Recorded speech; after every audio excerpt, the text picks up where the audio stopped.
Donnez-moi les muscles de cette pirogue sur la mer démontée et l'allégresse convaincante du lambi de la bonne nouvelle. Tenez, je ne suis plus qu'un homme, aucune dégradation, aucun crachat ne le conturbe.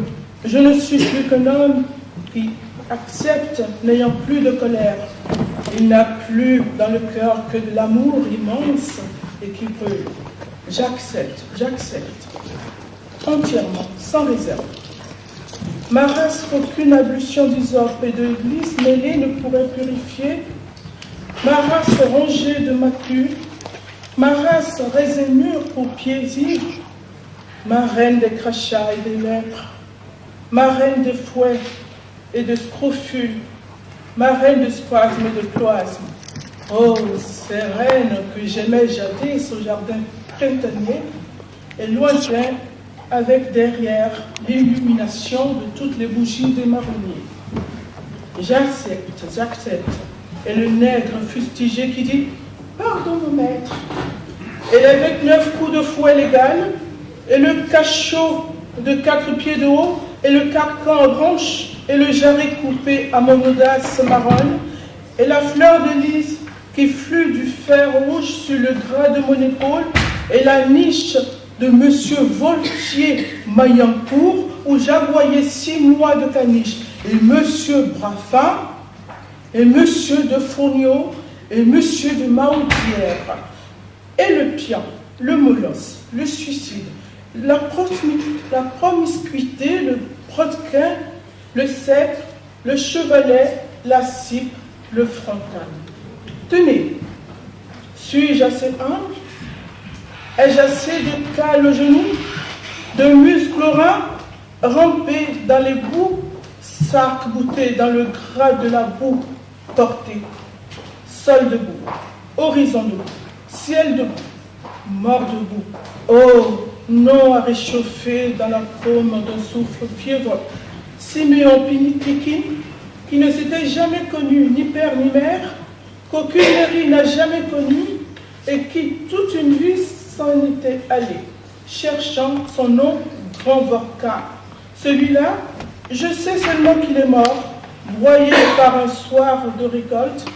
C'était, paraît-il, son travail de jeter du sable sous les roues de la locomotive en marche pour lui permettre au mauvais endroit d'avancer. Michel qui m'écrivait, signant son nom étrange. Michel de Vennes, adresse quartier abandonné. Et vous, leurs frères vivants, Exélie, Vecté, Congolo, Lenke, Boussolongo, quel guérisseur de ses lèvres épaisses sucerait tout au fond de la plaie béante le tenace secret du venin? Quel précautionneux sorcier déferait à vos chevilles la tiédeur visqueuse des mortels anneaux?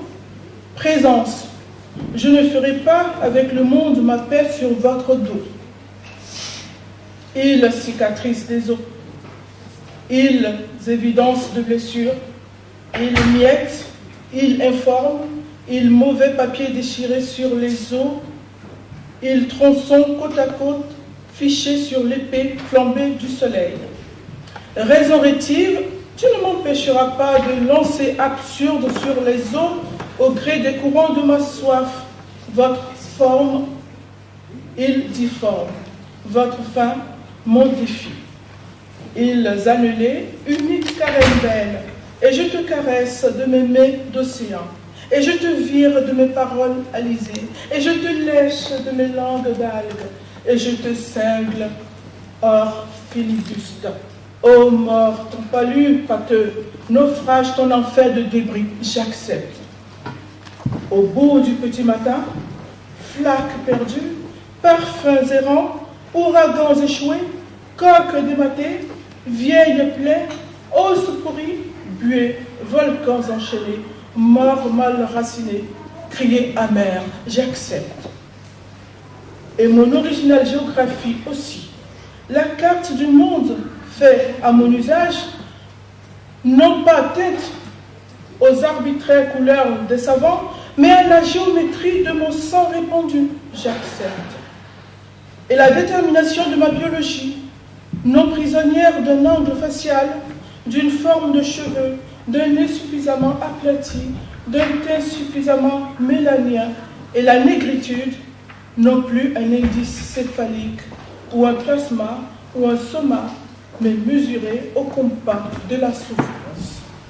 Et le nègre, chaque jour plus bas, plus lâche, plus stérile, moins profond, plus répandu au dehors, plus séparé de soi-même, plus rusé avec soi-même, moins immédiat avec soi-même, j'accepte tout cela.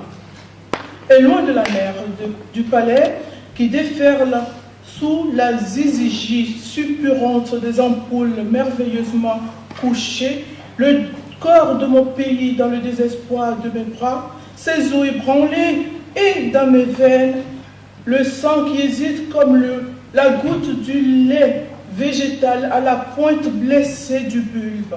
Et voici soudain que force et vie m'assaillent comme un taureau, et l'onde de vie circonvient la papille du morne.